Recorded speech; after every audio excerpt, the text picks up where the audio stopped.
Olá, hoje vamos mergulhar numa história pesada, né? A vida do Pedro Rodrigues Filho, o Pedrinho Matador. Figura controversa para dizer o mínimo. Sem dúvida. Uma trajetória longa, violenta. As fontes que a gente consultou cobrem desde, o fim dos anos 60 até bem recentemente, 2023, e falam em mais de 100 mortes. Mais de 100 é muita coisa. Nosso objetivo aqui é tentar entender um pouco esse caminho, né?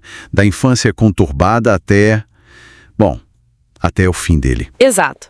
Tentar traçar essa linha com base no que se sabe, no que foi relatado. Bom, tudo começa lá em 54, Minas Gerais. E já tem um detalhe sinistro logo de cara, né? Aquela história da pancada na cabeça ainda na barriga da mãe. Sim, durante uma briga dos pais, dizem. Se isso influenciou ou não, é difícil dizer, mas, nossa, a violência aparece muito, muito cedo na vida dele. Cedo como? Olha, com 14 anos ele já teria cometido os primeiros assassinatos. Primeiro, o vice-prefeito da cidade onde moravam. Por quê? Porque o pai dele foi demitido, acusado de roubo na escola onde era guarda. E o Pedrinho achou que a demissão foi culpa do vice-prefeito. Uma injustiça na cabeça dele. Certo. E logo depois? Logo depois, ele matou um outro guarda, que ele, suspeitava ser o verdadeiro ladrão. Caramba, com 14 anos. Essa frieza, essa decisão de matar por vingança ou justiça é chocante. Totalmente. E, claro, depois disso ele não ficou por lá, né? Imagino que não. Fugiu. Foi pra Mogi das Cruzes, em São Paulo. E aí a coisa engrenou de vez no mundo do crime. Entrou pro tráfico? Sim, tráfico, roubos e execuções. Começou a matar outros criminosos, rivais. É aí que surge essa narrativa dele, né? De fazer justiça com as próprias mãos. Essa ideia do justiceiro que o acompanhou a vida toda. Mas será que era isso mesmo? Ou era só uma desculpa para a violência dele? É a grande pergunta, né? Ele dizia que tinha um código, que só matava estuprador, traidor, outros assassinos. Gente que, na visão distorcida dele, merecia.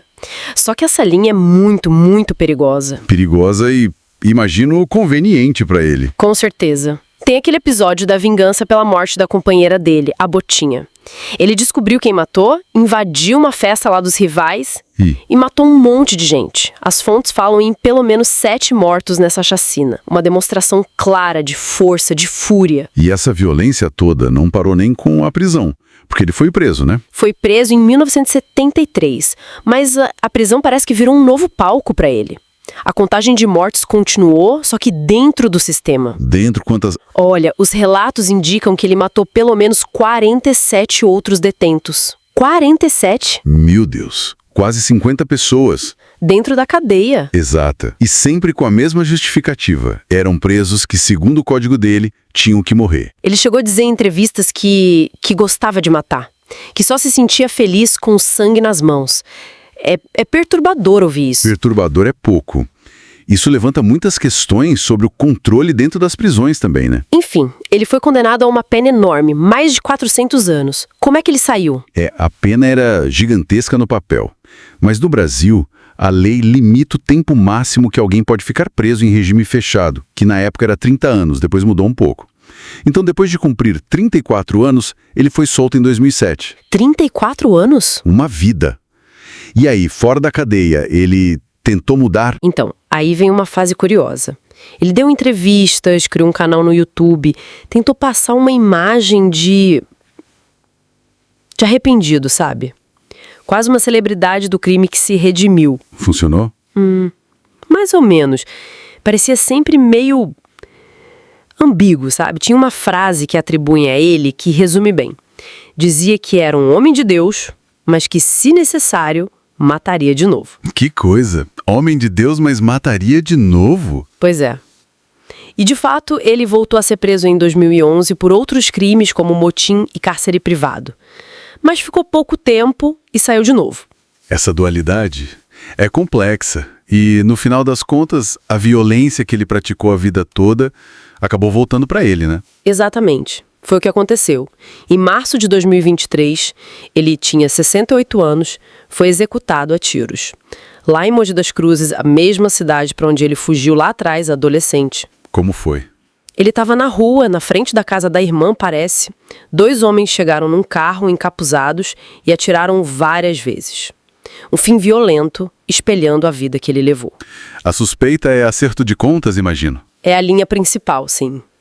Com o histórico dele, faz todo sentido. É um ciclo que se fecha de forma trágica. Olhando para tudo isso.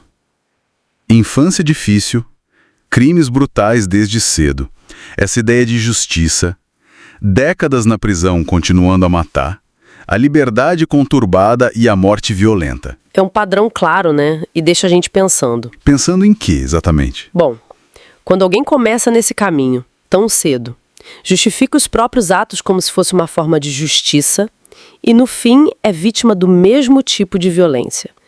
O que isso diz sobre a vingança, sobre como essa linha entre crime e justiça pode ser tão borrada na cabeça de alguém e até na percepção que a sociedade tem disso tudo, né? Fica aí a reflexão.